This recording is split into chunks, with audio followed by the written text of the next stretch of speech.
এখানে কেউ থেকে থাকেন তাহলে আমাদের কথায় সাড়া দিন। আমরা কারো কোনো ক্ষতি করব না, এবং আপনি যদি থেকে থাকেন তাহলে আমাদের কোনো ক্ষতি করবেন না। ধরে নিন আমরা আপনার বন্ধু। এভাবে আরও কিছুক্ষণ কথা বলতে বলতে প্রায় 15-20 মিনিট পার হয়ে গেলেও কোনো কিছুর অস্তিত্ব টের পাওয়া যাচ্ছিল না। তাই এক সময় বিরক্ত হয়ে আমি আর আরেকজন বন্ধু খেলা ছেড়ে উঠে পড়ি আর ওকে প্রচুর গালাগালি করতে থাকি। এমনিতেও এসব কিছু বিশ্বাস করি না, তার উপর বেকার 15 মিনিট নষ্ট করে মেজাজটাও খারাপ হয়ে গিয়েছিল। যা হোক, সেদিন রাতে আর কোথাও বের হওয়া হয়নি, তাই ডিনার শেষে 11টার মধ্যে আমরা শুয়ে পড়ি। রাতে কোনো সমস্যা হয়নি। পরের দিন সকালে ঘুম থেকে উঠে দেখি বন্ধুর পায়ের ব্যথা ঠিক হয়ে গিয়েছে। তাই সকালে আমরা আমাদের প্ল্যান মোতাবেক আবারও ঘুরতে বের হই। গতদিন একটা ছোট দুর্ঘটনার কারণে কয়েকটা জায়গায় যেতে পারিনি বিধায় চতুর্থ দিনে সব জায়গায় ঘুরে আসার প্ল্যান আগে থেকেই ছিল। সেদিন ঘোরাঘুরি শেষে রিসোর্টে ফিরতে রাত প্রায় 8:30 বেজে যায়। রুমে এসে ফ্রেশ হয়ে ডিনার সেরে নেই আর সব জিনিসপত্রগুলো গুছিয়ে নেই, কারণ আগামীকাল বাড়ির উদ্দেশ্যে রওনা দিতে হবে। যা হোক, সবকিছু গোছগাছ করার পর আমরা সবাই মিলে বারান্দায় বসে আড্ডা দিচ্ছিলাম। রাত তখন প্রায় 11:30।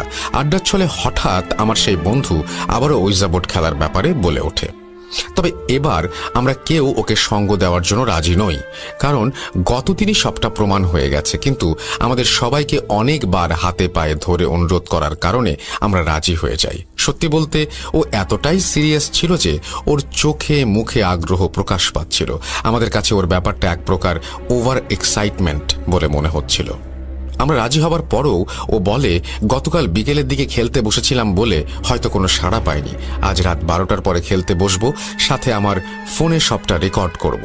আমার বিশ্বাস কিছু না কিছু অবশ্যই পাবো। এরপর আমরা বারান্দায় বসে অনেকক্ষণ আড্ডা দেই। আমি ঘড়ির কাঁটার দিকে তাকিয়ে প্রায় 1:45 বাজে দেখি কাল সকালেই বেরোতে হবে, তাই আড্ডা ছেড়ে সবাইকে ঘুমিয়ে পড়তে বলি। কিন্তু ওই যে নাছোড়বান্দা, আমি ভুলে গেলেও ওইজা বোর্ড খেলার কথা একদমই ভোলেনি সে। এরপর ওর কথা মতো আবারও ছোট একটা টেবিলের ওপর সবটা সাজিয়ে মেঝেতে বসে পড়ি আমরা 4 জন। এবার আমরা সবাই ছিলাম, শুধুমাত্র যে বন্ধু প্যারানর্মাল বিষয়ে জানতো এবং ভয় পেত সে বাদে। ওর হাতে আমার সেই বন্ধু তার মোবাইল ফোনটা ধরিয়ে দেয় সবটা রেকর্ড করার জন্য। তারপর সব লাইট বন্ধ করে মোমবাতিটা জ্বালিয়ে আমরা খেলা শুরু করি। ঠিক আগের দিনের মতোই আমরা চুপচাপ স্ট্রাইকারের উপরে হাত ঘোরাতে থাকি আর আমার বন্ধু স্পিরিট কল করার চেষ্টা করতে থাকে। তবে এবার খুব বেশি সময় অপেক্ষা করতে হয়নি, মাত্র 2 থেকে 2.5 মিনিটের মাথায় হঠাৎই ঘুরতে থাকা স্ট্রাইকটি থেমে যায়। এটা দেখে আমার সে বন্ধু বলতে থাকে, কিরে থামিয়ে দিলি কেন, ওটা ঘোরাতে থাক। কিন্তু সত্যি বলতে আমরা কেউ স্ট্রাইকটা চেপে ধরে রাখিনি, ওটা নিজে থেকেই থেমে গিয়েছে।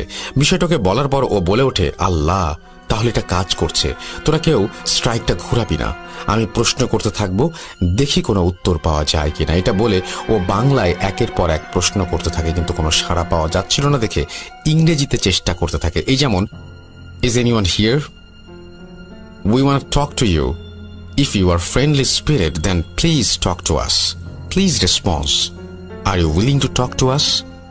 এরকম কয়েকটা প্রশ্ন করার সাথে সাথেই বোর্ডের ওপরে থাকা স্ট্রাইকটি নিজে থেকেই নো লেখা জায়গায় চলে যায়। এটা দেখে দুজন খুব